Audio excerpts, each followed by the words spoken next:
കൊച്ചി പനമ്പള്ളി നഗറിൽ നവജാത ശിശുവിനെ ഫ്ളാറ്റിൽ നിന്ന് വലിച്ചെറിഞ്ഞു.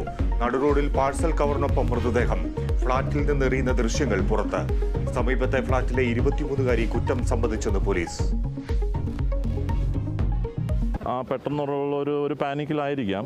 ഈ പ്രസവം കഴിഞ്ഞ് ഒരു 3 മണിക്കൂറിന് ശേഷമാണ് ഇത് സംഭവിച്ചത്. ചാപിള്ളയാണോ അതോ മർഡർ ആണോ എന്നുള്ളതും ഇൻക്വസ്റ്റും പോസ്റ്റ്മോർട്ടവും കഴിഞ്ഞ് നമുക്ക് അത് സ്ഥിരീകരിക്കാൻ പറ്റുള്ളൂ.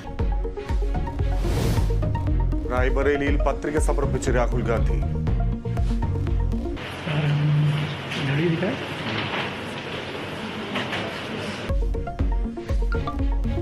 അമേഠിയിൽ കിഷോരിലാൽ ശർമ്മ മത്സരിക്കും. പ്രഖ്യാപനം നാമനിർദ്ദേശ പത്രികാ സമർപ്പണത്തിന്റെ അവസാന ദിനം.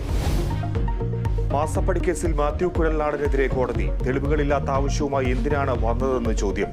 കൂടുതൽ രേഖകൾ ഹാജരാക്കിയ കുഴൽനാടൻ മുഖ്യമന്ത്രിയുടെയും മകളുടെയും പങ്ക് തെളിയിക്കുന്ന രേഖകളെന്ന് വാദം.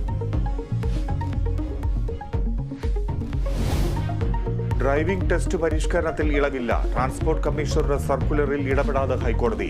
സർക്കാരുമായി യൂണിയനുകൾ നടത്തിയ ചർച്ചയിൽ തീരുമാനമായില്ല.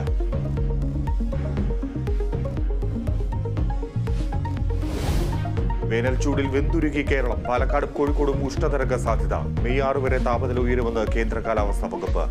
കള്ളക്കടൽ പ്രതിഭാസത്തിന്റെ ഭാഗമായി കേരള തീരത്ത് റെഡ് അലർട്ട്.